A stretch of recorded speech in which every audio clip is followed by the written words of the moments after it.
Mahatma Jyotirao Phule, Savitribai Phule, doctor Babasaheb Ambedkar, माता रमाई, माता भीमाई, माता जिजाऊ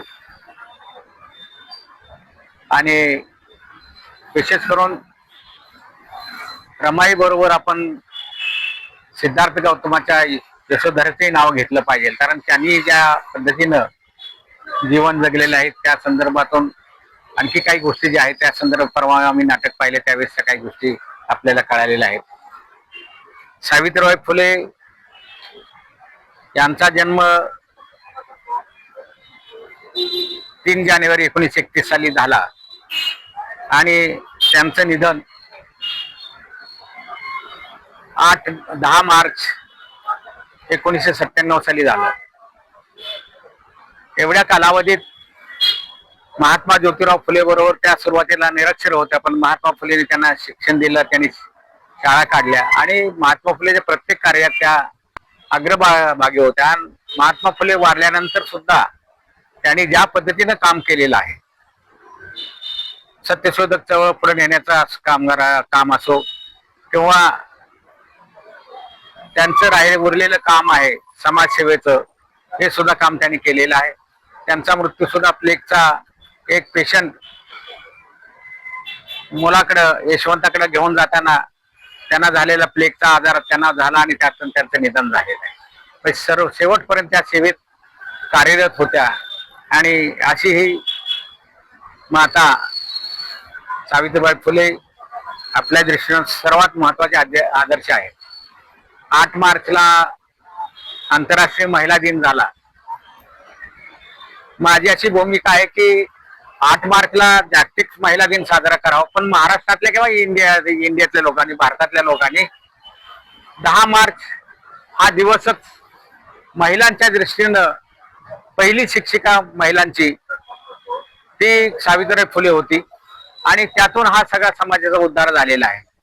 त्यामुळं महिला दिन सुद्धा त्या दिवसापासून 10 तारखेपर्यंत 10 मार्च पर्यंत तो साजरा व्हावा अशी माझी इच्छा आहे.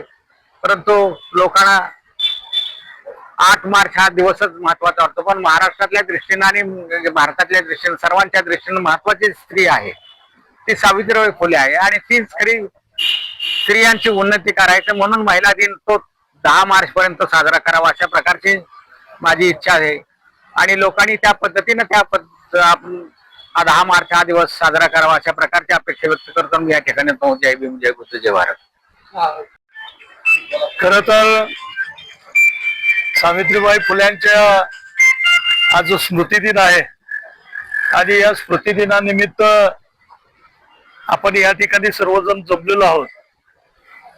सन्माननीय एनजे साहेबांनी महिला दिन हा 8 पासून 10 पर्यंत साजरा करावा ही भूमिका मांडलेली आहे. ती स्तुत्य भूमिका आहे आणि त्या दृष्टिकोनातून आपण सर्वांनी प्रयत्न करण्याची गरज आहे.